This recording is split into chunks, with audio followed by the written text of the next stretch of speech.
Para resolver problemas do dinheiro que falta ou do dinheiro que sobra, conte com a assistência técnica do gerente do Banco Real.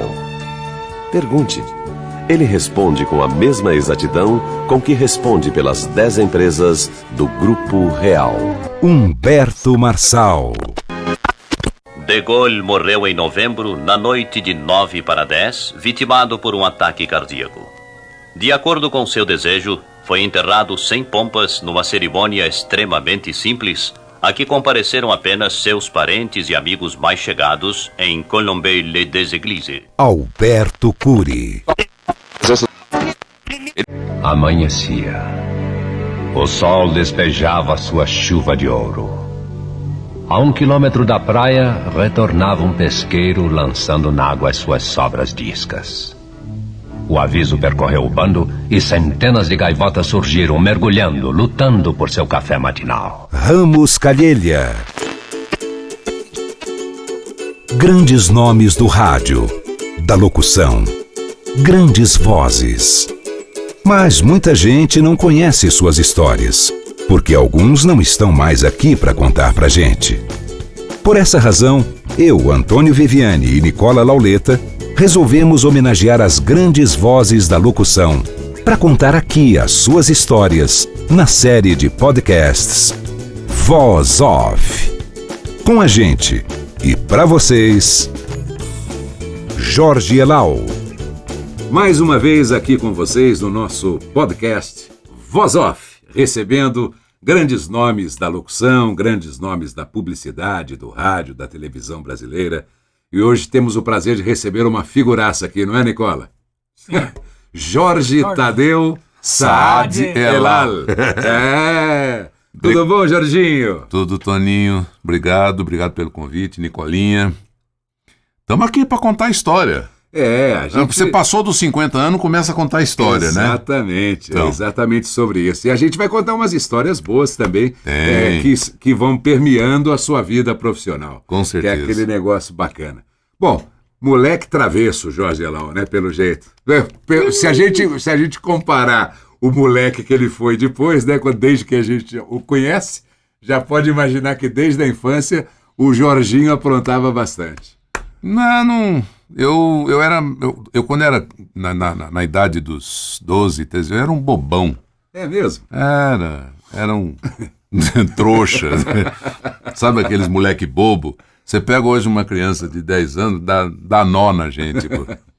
Resolve problema de computador, fala que a vida não é assim. Discute a vida, uma criança hoje de 10 anos, filosofa com 10 anos. Eu com 10 anos estava jogando bolinha de gude... Andando de carrinho de rolemã. Mas o rádio já estava presente dentro da sua casa, né? Porque já vinha de família, né, Léo? A mamãe em Marília trabalhou muitos anos, depois quando a gente mudou para Londrina.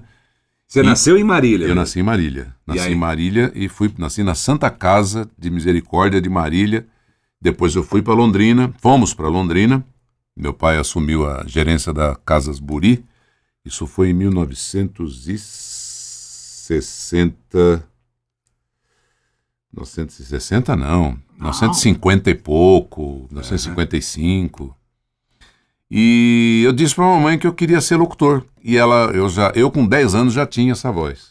Ela desafinava, né? Era gozado, eu atendia telefone em casa, o número em casa em Londrina, o telefone era 197.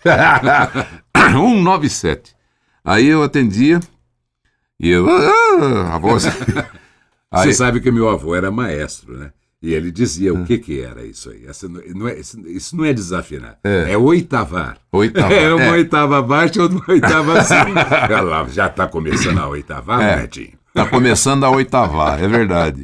Isso é novo para mim, não sabia. É bacana. Aí a telefonista falava assim, menina, chama sua mãe que eu quero falar com ela. Eu ficava uma arara com esse negócio. Como menina, moça, que é o Jorge que tá falando, é homem.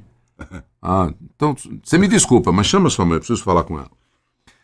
E a minha mãe, eu voltava da escola, estudava no Colégio Marista, lá em Londrina, e todo santo dia ela pegava o jornal, a Folha de Londrina, ou o Estadão, que chegava lá em Londrina, a Folha de São Paulo, e botava, eu sentava na cozinha enquanto minha mãe estava cozinhando e lia em voz alta.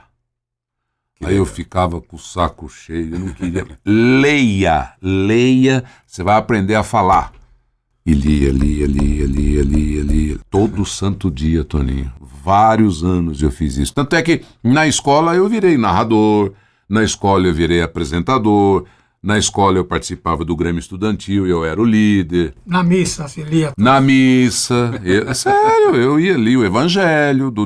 Aí a Rádio Paiquerê de Londrina, eu tinha 12 anos. A Rádio Paiquerê de Londrina me deu um programa aos domingos, estudantil. 12 anos. 12 anos. Aí foi indo. Um dia eu estava no colegial já. Não, primeiro ano no colegial. Ou quarta série, naquela época. Tinha uns 15 anos, então. 15 anos. A TV Coroados, Canal 3, estava fazendo teste para locutor de cabine. E eu fui fazer o teste. O motorista da Casa Buri foi me buscar lá no colégio. Eu falei, vamos dar uma passadinha ali. Aí a gente foi na TV Coroados, o seu Radi Franceschini me recebeu. Disse, pois não, você é estudante? Sou, sim, senhor. Então vamos fazer o teste. Me botou na cabine e eu li um texto. Aí saíram, tal, demoraram, eu fiquei esperando. Eu não lembro quanto tempo foi, mas eu fiquei agoniado. O que está acontecendo, né? O cara esqueceu de mim, sei lá eu. Devo ter desagradado.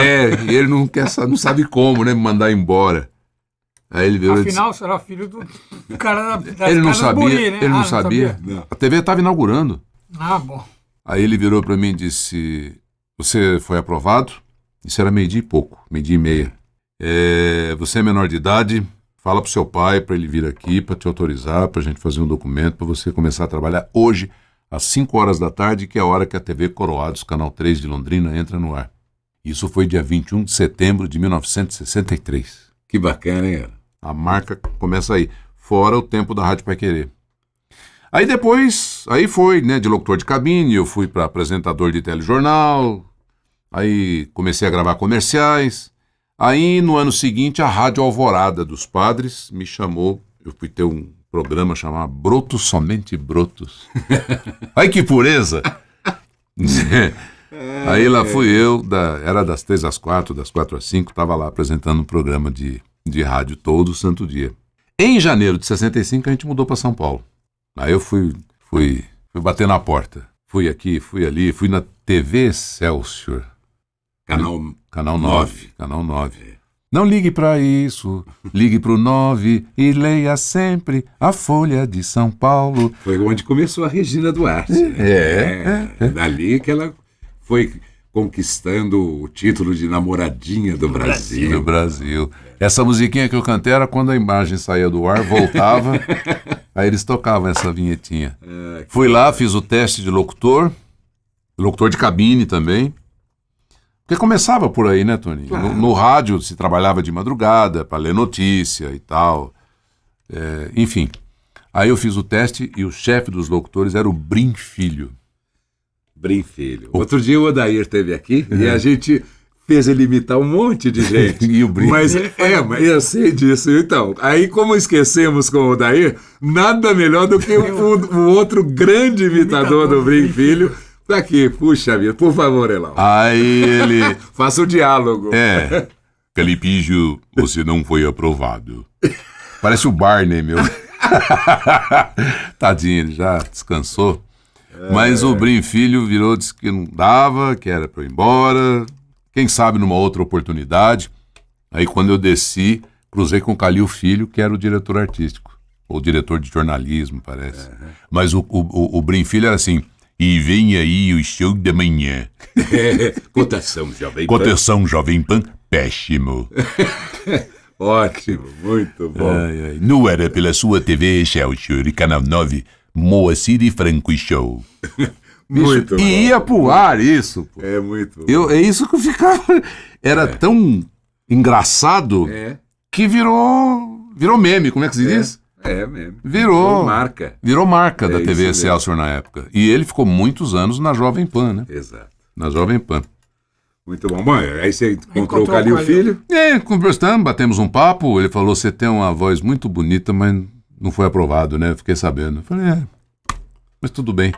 Bati na porta da Tupi, entrei, fui aprovado, comecei a trabalhar das 10 da noite às 6 da manhã. 7 horas da manhã eu estava no Liceu Pasteur para fazer o colegial. Não era mole, Toninho, mas foi muito gostoso.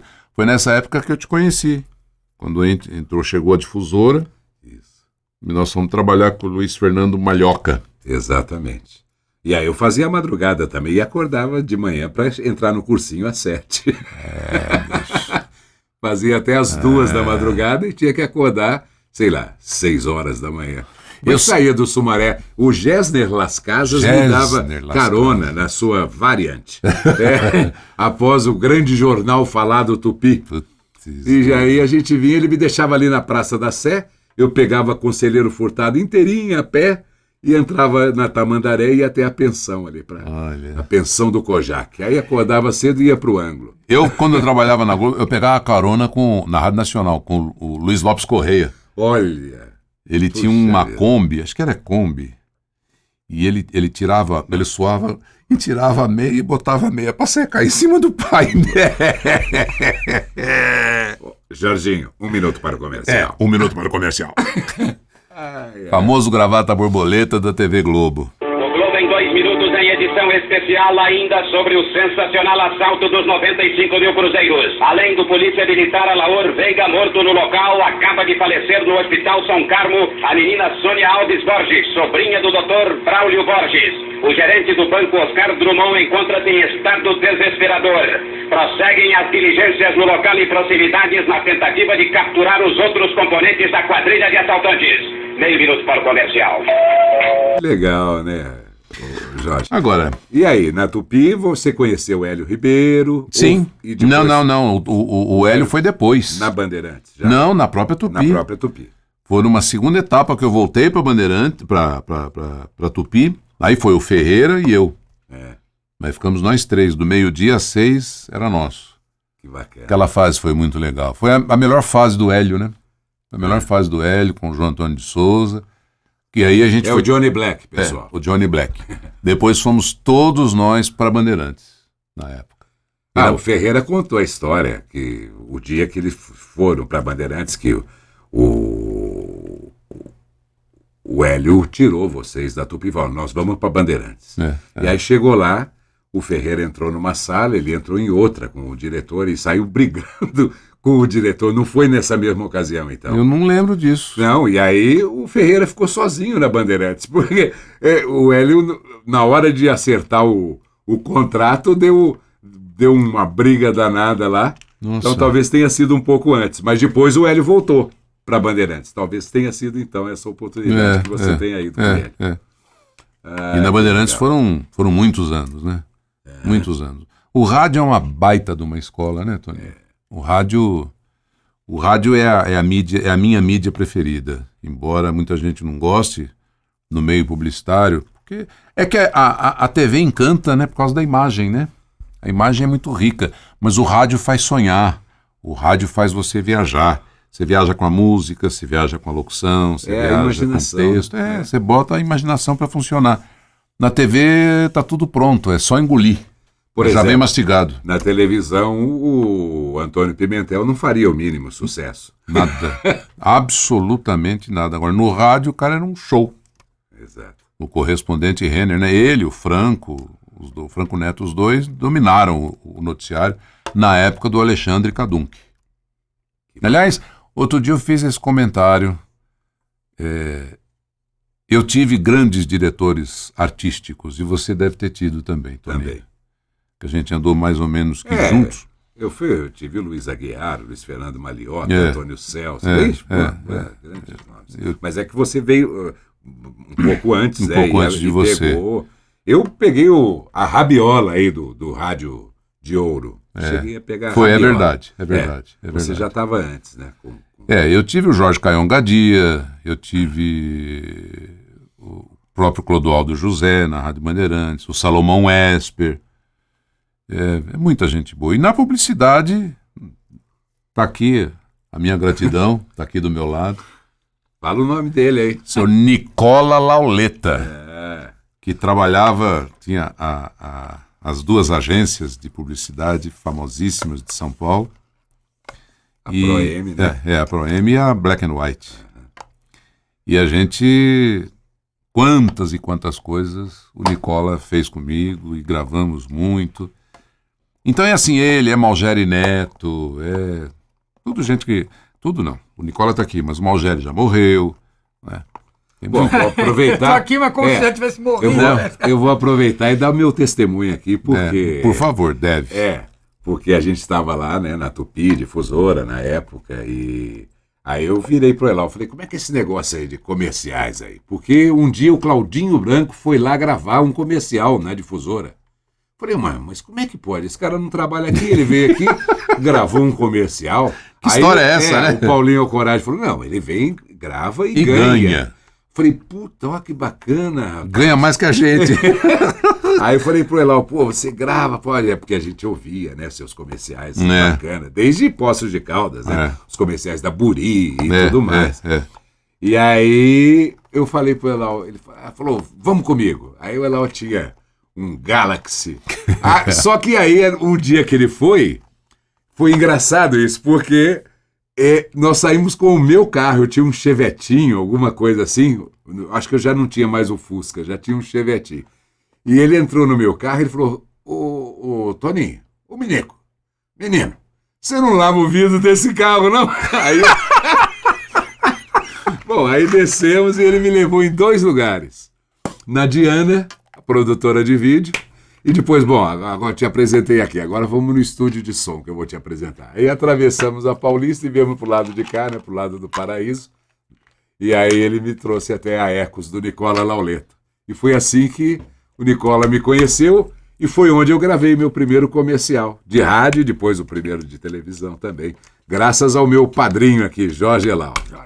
Então, e hoje eu tô pedindo emprego para você arrumar emprego. Ai. Qualquer um tá falando, então me ajuda aí, meu. Exatamente, vamos tentar, né? Bom, mas nós gravamos bastante coisa. Na época da Proem, antes da produtora, nós fizemos muita coisa. Né? Sim, quando você estava na DPZ. Na Proem mais até. Mas não, eu acho que quando você, Nicola, teve na Proem, foi quando eu gravei mais. Não sei porquê, mas... Fazia aí, a gente tinha um banco auxiliar que fazia comerciais com imagem e tudo. O comercial era ele falando, aparecendo com o logotipo atrás. Tinha porque toda vez fazia ele comprar um terno novo. Então ele estreava todos os ternos, bicho. Estreava todos os ternos. Falou, agora nós queremos um fundo amarelo, tem que ser não sei o quê, um fundo não sei o quê. Então agora vem com terno cinza. Agora traz um terno preto. Mas tinha croma naquela época. Não tinha um chroma key naquela época? Não, era tudo na unha. 1970? Entre 70 e 77, que eu fiquei lá. Nossa, eu achava que existia chroma key naquela época. Acho que não. Foi uma coisa mais... Não. Ia na Bandeirantes, gravava com Ivan Magalhães. O Ivanzinho. E depois tinha a produtora dele aqui no Jardim. Estúdio B. Exato. Não, mas nesse tempo que a gente fazia os comerciais do Banco Auxiliar, era na Bandeirantes mesmo, a direção do Ivan, tinha uma tapadeira. Tapadeira que pintava e botava o logotipo, acho que sobrepunha. Como é que era? Eu acho que sim, punha lá na tapadeira e pronto. E aí o Elal ficava no banquinho. O pessoal que está ouvindo a gente tem que ir atrás. Vocês peguem o Google aí, escreve tapadeira, o que é? 3 tabelas. 3 tabelas. Sabe, essas coisas assim, porque senão se a gente for ficar explicando o que é isso aqui... Não tinha teleprompter naquela época. O TP apareceu aquele mecânico, né? Que vinha, TP de esteira chamava. Mas o seu primeiro comercial você gravou onde aqui em São Paulo? Assim, no mercado publicitário mesmo, no estúdio ou numa produtora, você se lembra? Se não me engano, foi ou na Sonotec ou no Estúdio Cruzeiro do Sul, num desses 2. A Sonotec era o grande estúdio de São Paulo, Humberto Marçal, e tinha o grande jornalista Arquimedes Messina, fez locução também. Sim. Mas com a caixinha de fósforo dele, ele criou um dos maiores jingles da publicidade brasileira. Não só ele, né? Malgeri Neto. Conta um pouco desse pessoal. Como é que era conviver com esse pessoal? Nessa época... A primeira vez que você chegou num estúdio, por exemplo, do Marçal, você encontrou o Marçal. Era um negócio assim, borbulhante, porque as produtoras eram elas que praticamente determinavam um jingle, uma locução. Elas é que diziam quem vai cantar, como vai ser. É diferente hoje. E na época, as produtoras tinham diretor artístico, as produtoras tinham maestro, as produtoras tinham o Dagô, meu Deus do céu. O querido Dagô. Em toda produtora tinha um músico, toda produtora tinha um guitarrista, O Campanelli, a MCR, embora seja recente, mas o Campanelli da década de 70 já, né? Na Brigadeiro Luiz Antônio. Sim. A MCR. Não, ele era de agência. Sim, ele estava na DPZ, mas quando ele montou... Não, o MAP ou DPZ? Depois na DPZ. Depois na DPZ. Quando ele montou a MCR, foi em 77, um ano antes que eu montei a Ecos. E aquele monte de músico que tinha lá dentro? Você tinha músico aqui dentro? Tínhamos. Passado. O Wilson. Nossa, o Marcão. Marcão que participava com a gente na época da Difusora. Você lembra, né, Jorge? Lembro. Porque eles lançaram o grupo Teia. E aí a gente ia fazer os bailes da Difusora e o grupo ia junto. Então. A gente fazia baile, meu Deus do céu. 20 mil pessoas. Aquele foi demais, né? Na Rádio Difusora. Foi uma festa de aniversário da Difusora. Na Toco, né? Não, foi no Juventus. Foi no Juventus esse? Foi, e ali cabia, naquele salão, até hoje, se você colocar 12 mil pessoas ali, aquilo ali transborda. E naquele dia tinha mais de 12 mil pessoas, chegava a quase 15 mil pessoas. E eu cheguei na beira do palco, aliás, eu tenho foto, eu até coloquei na minha página no Facebook, eu, você e o Luiz Carlos Araújo. Isso, o preguinho. Preguinho. Mas eu cheguei na beirinha do palco e o Elal, adivinha o que ele fez? Me empurrou em cima do público, mas não tinha onde cair no chão. Eu virei uma bolinha. Ou seja, porque as pessoas estavam tão grudadas umas na outra, Era nas muita outras, gente. que elas iam levando a gente, me levaram até o fundo do salão, assim, ó, só fazendo assim com a mão e me trouxeram de volta pro palco. Loucura total. Não teve um desses shows que a gente fez, não sei se foi na Toco ou foi no Juventus, que o APE entrou de madrugada? A polícia do Exército entrou. Isso. Para pegar marreco que estava servindo. Isso, exatamente. Que depois das 10 da noite tem que estar em casa, né? Não pode ficar tudo cabelo cortado. Quem está servindo, não sei como é que é hoje, mas deve ser a mesma coisa. Você não pode sair para noite, vai para casa. Rapaz, aqueles soldados de 2 metros de altura da polícia do Exército, com capacete, com cacetete atrás dos caras, parou-se tudo, acendeu a luz, eu fui pro microfone, vamos com calma, vamos ficar todo mundo controlado, com calma, aí terminaram, cataram quem tinha que catar, e continuou o show. Nossa Senhora, isso faz muitos anos. E o Ronaldo Batista, a gente não falou dele até hoje em nenhum podcast, por isso que eu vou aproveitar a presença do Elal aqui para lembrar do Ronaldo um pouco, que infelizmente nós não vamos poder gravar com ele, que ele já deixou a gente, mas um grande locutor do mercado publicitário brasileiro e de rádios também, né? Fez lá a Patrulha Bandeirantes. Quando eu comecei a gravar, era o que mais gravava. Né? Não, e depois também, eu também dei, quando eu comecei a gravar, ele também era o que mais gravava. Era o que mais, ele era imbatível. Não, e o papelzinho no bolso. O papelzinho, eu chegava na gravação, ele ficava louco da vida, porque eu assumia 2, 3 gravações, ele não assumia. Era uma, tinha que dar um espaço de 2 horas para a próxima. Eu assumia 2 em 1 hora. A gravação era 1, eu chegava 1h15, ele estava sentado dentro do carro, anotando todas as coisinhas que ele ia fazer. Aí, Elal, assim não pode, Elal. Nós temos horários. Então tá bom. Aí subia, gravava. Sensacional. ZYK 522, onda média 1000 kHz. Emissora do grupo Paulo Machado de Carvalho e do grupo Silvio Santos. E olha, esse cara gravava o dia inteiro. Nós dois, lá no Pedro Ciarreta, na Diana Cinematográfica, a gente gravava 30, 40, às vezes 50 comerciais por ano só da Estrela. Puxa vida, hein? Só da Estrela. Tempo bom, volta mais. É isso mesmo. E aí, como é que você fazia para atender os estúdios, as produtoras? Olha, Nicola, eu honestamente eu não sei como, bicho, mas era uma loucura. Porque tinha. Você não tinha nenhum esquema, nada? Não, ele tinha. Ele tinha um esquema, assim. Eu lembro que ele contratou um motorista. Motorista. É verdade. É, isso que isso eu queria sim, o falar. esquema foi. O seu Tadeu. Seu Tadeu. E na época eu vendi. Não, eu não tinha o Landau ainda, era um Monza. Eu tinha tirado um Monza 0, verde. Aí fomos assaltados. Em frente à SAGE. Puxa. Na Alameda Campinas. Aí porque eu tinha a rádio à tarde, a TV à noite, e tinha que arrumar um tempo para ir para Panam, que eu era assessor de imprensa da Pan American. Então, temos que falar dessa a Panam das 8 às 10 da manhã, estava eu lá. E às vezes, à noite, eu tinha que ir para o aeroporto para dar embarque, o departamento de vendas tinha que ir para lá para ajudar. Então o telejornal era das 7 às 8, por exemplo, 8h30 eu caía na Marginal e ia para Guarulhos. Então, fala um pouquinho dessa sua história na Panam. Peraí, antes de você falar da Panam, já que você falou da SAGE, então eu gosto de lembrar das pessoas. Nossa homenagem aqui ao grande Mário Kempenich. Mário Alfonso Kempenich. Que já nos deixou também. Que infelizmente nos deixou e deixou cedo. Exato.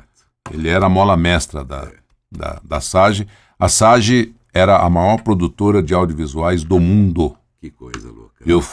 Uma vez eu fui a Nova York levar umas fitas que eles precisavam, e eu fui até o apartamento do Mr. George. Ele morava, acho que era o próximo ou o mesmo prédio do John Lennon, em frente ao Central Park. E eu entrei na portaria do prédio, o que tinha de metranca lá e de arma e de circuito eletrônico. Aí eu disse, só em inglês para eles, né? Eu falei, olha, só vim aqui, tá aqui entregar pro seu George, me dá um receipt que eu tô picando a mula. E lá é que eu conheci o pessoal da SAGE em Nova York. Que coisa de louco. Sensacional. Porque não era só a SAGE, era a SAGE, a Alexander Proudfoot e a APC Skills. Então, uma que era a Alexander Proudfoot, ou era a APC Skills.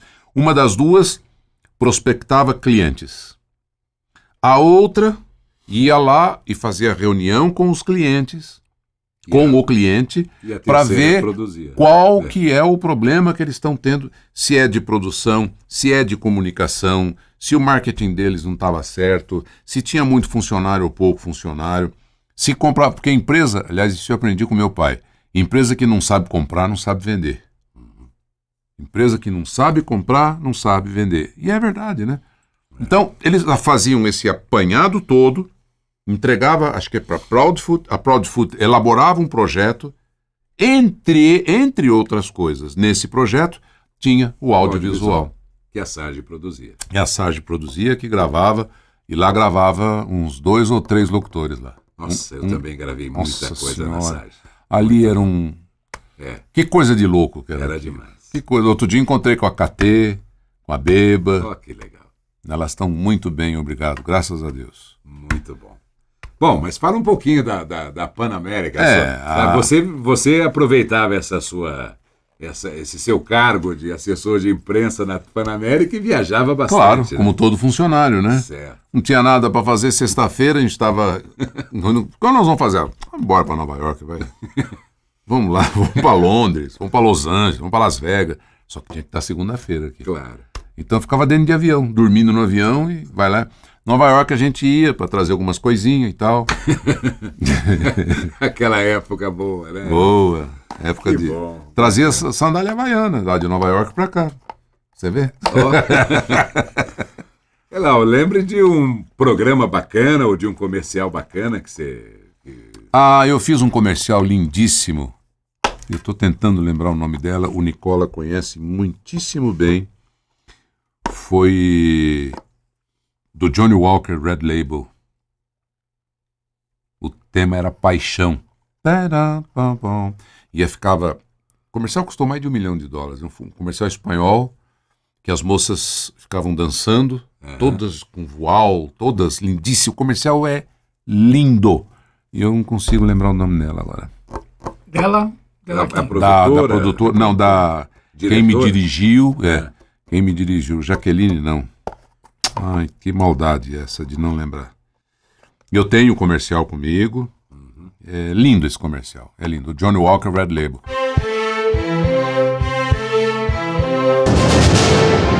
O que faz o homem ser diferente? O que separa o homem dos demais? O que faz com que o homem viva, ame, conquiste? A paixão. A paixão de ir cada vez mais longe. Johnny Walker Red Label. A cor da paixão. Eu fiz campanhas lindíssimas para BMW. A superioridade de um BMW você vê até de olhos fechados. BMW. Prazer em dirigir. Eu teve uma época que eu fiquei com medo, porque em 3 anos seguidos eu gravei BMW, Audi e Honda. Essa é a maioria dos carros quando bate.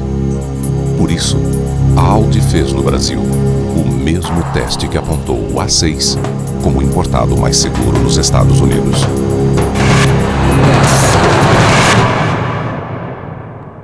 Quando pensar em segurança, pense Audi. Porque, como você viu, alguns carros protegem melhor que outros. Os clientes não achavam ruim. Com locuções, com interpretações diferentes, né? Sim, claro. Mas eu tentava, vamos exclusividade para fechar com a Honda, ou para fechar com a Audi, ou para fechar com a BMW. Teve coisas assim, para você ver como era folclórico e como o publicitário era respeitado há 30 anos atrás. Tinha uma produtora que o Toninho, você também frequentou, que era a Vanguard. Sim. O querido Armando Mihanovic. Esse homem era um... Nossa Senhora. E um dia eu fui gravar um comercial. Lá estavam o pessoal do cinema para fazer o filme. Estava o cliente e estava a agência. Eu sentado naquele sofá lá no fundo, esperando. O Armando Mihanovic entrou e disse: Jorge. Me chamou, tá aqui o texto, olhei, fui pro estúdio. Era uma frase de 5 segundos. Esse comercial ficou no ar muitos anos. Era: Tônica Schweppes, acostume-se ao prazer. Só isso. É muito bom. Gravei a primeira, ele disse: mais uma. Tônica Schweppes, acostume-se ao prazer. Pode vir. Quando ele falou pode vir, o pessoal que estava aqui, a produtora, o diretor, o cliente, não vai gravar mais? Não. Está perfeito. Pronto. Não tem mais. Vocês querem inventar o que mais? Vamos só ouvir. Por favor, Davi, dá um play aí. Ouviram 1, ouviram 2, ouviram 3. Foi a primeira vez que eu gravei um comercial em menos de 2 minutos. Saí do estúdio. Mas aí é que tá, Toninho. Quando o Nicola sabe o que quer, fulano, você vai fazer assim, eu quero assim. Vai lá e faz. Fez, acabou. Adianta gravar 30 minutos? 1 hora? Mas foi assim também com meus... Eu tinha 22 anos que eu fui no mesmo estúdio.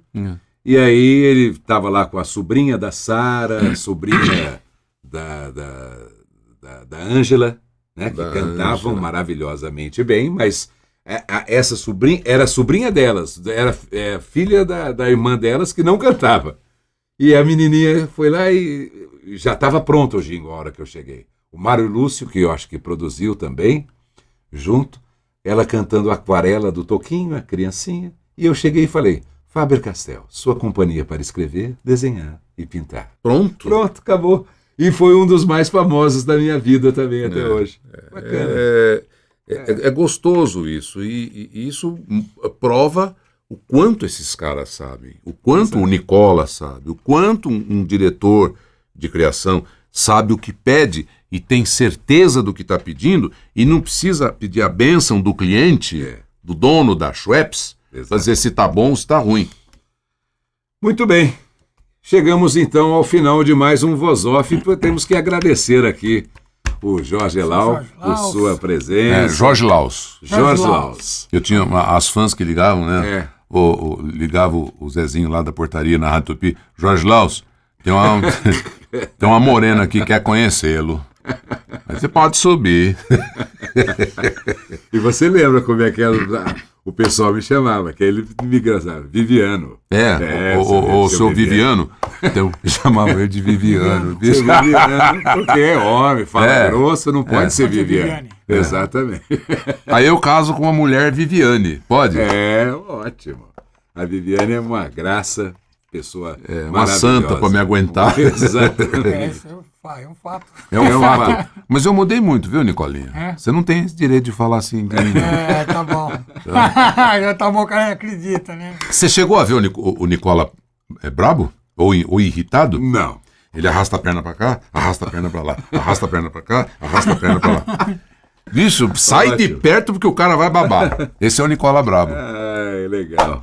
Lau, que você quiser falar aí, à sua disposição. Eu tenho muita alegria de estar aqui com vocês e deixar um pouquinho da sua história com a gente. Um pouquinho. Pra gente compartilhar com os ouvintes, lembrar das histórias, das experiências vividas. Ainda temos alguma lenha para queimar, a vida não acabou ainda, só Deus sabe quando será. E agradeço realmente de coração a vocês dois, você, Nicola, e você, Antônio Viviane, pro Voice Off. É isso aí. Muito obrigado, um beijo para todo mundo, boa sorte. Abraço, pessoal, até a próxima. É isso aí, pronto para a próxima. O bate-papo acabou e até poderíamos encerrar por aqui. Mas é claro que temos o acervo incrível do Nicola Lauleta. Então, vamos ouvir mais um pouquinho do Jorge Lau, algumas locuções clássicas e, no final, uma de suas marcas, a locução de varejo, em especial do seu maior cliente, Casas Buri. Nike versus Mizuno. BMW. Prazer em dirigir. Volvo S40 T4 Turbo. Finalmente, a pressa fez as pazes com a perfeição. Audi A4 30 válvulas. O primeiro motor 30 válvulas do mundo. Honda Automóveis. Chega ao Brasil para fazer carros e história. Renault 21 DXi. O verdadeiro prazer de dirigir. Vem aí o novo Ford Fiesta. A Chevrolet ultrapassa mais uma vez. Agora todo Monza e todo Cadete tem injeção eletrônica de combustível. Novo Gol é Gol de novo. Toyota, patrocinadora oficial da Copa Toyota Libertadores. Seat Inca, até a carga viaja com conforto. Alfa 166, força máxima, segurança absoluta. Suzuki Gran Vitara, 4x4 de verdade. Nova Chevrolet Zafira, a conquista definitiva do espaço. Essa é a Renault 21 Nevada. Perto dela, as outras são peruas. Você conhece, você confia. Johnny Walker Red Label, a cor da paixão. Champagne Veuve Clicquot Ponsardin, um toque de perfeição. Ei, que é isso? Pepsi Twist. A ADT, a maior empresa de monitoramento de alarmes residenciais do mundo, chega ao Brasil. Ligue para 134, peça pra lhe acordar. Boa noite. The City never sleeps. A oferta que você procura está na Buri. Veja que moleza! Toda linha Gradiente pela melhor oferta e com as facilidades do crediário Buri. Gradiente é na E como já é de praxe também nos podcasts Voz Off, aproveitando que o Jorge citou 2 ícones da locução que se foram, vamos ouvir também mais um minuto de Luiz Lopes Correia. e 1 minuto de narração dos desenhos Disney, com o Ronaldo Batista contracenando com o Márcio Castro Gianulo, a voz do Pato Donald. Em edição extraordinária, informa o Globo no ar. E atenção, internada no sábado na Clínica São Vicente, no Rio de Janeiro, para extirpar 2 pequenas varizes, a cantora Clara Nunes, 39 anos, uma das maiores cantoras do Brasil, sofreu uma parada cardíaca ao final da operação. O Brasil inteiro chora agora a morte de Clara Nunes. Boa noite, muito buenas noches, amigos de América. Good evening, everybody. Manifestantes forçam o presidente Bush a cancelar discurso no Panamá. A polícia peruana prende o inimigo número 2 do país. Americanos compram mais armas depois dos distúrbios de Los Angeles. Violência contra a mulher surpreende na Inglaterra. E as imagens da mulher de um ex-presidente roubando num shopping center. Aqui, no SBT, está começando mais uma edição do seu telejornal internacional, com imagens da NBC, Viz News e CNN. Hasta mañana. Boa noite. Olá, Donald. Sou eu. Onde estou? No país da matemática. País da matemática? Nunca ouvi falar dele. É uma terra cheia de aventuras. Ah, é você? Sou um espírito. O verdadeiro espírito da aventura. Isso é comigo. O que mais? Uma jornada pelas maravilhas da matemática. Matemática? Isso é para intelectuais. Intelectuais? Espera um pouco, Donald. Você gosta de música, não gosta? Aham. Sem os intelectuais, não existiria música. Vem cá. Vamos viajar para a Grécia Antiga, para o tempo de Pitágoras, o maior intelectual de todos. Pitágoras? O pai da matemática e da música. Matemática e música? Ah, você vai encontrar a matemática nos lugares mais incríveis. Este foi mais um podcast da série Voz Off. Criação, produção e gravação, Antônio Viviani e Nicola Lauleta. Trilha musical, Alexandre Monari. Gravado no Ecos Studios em 2015.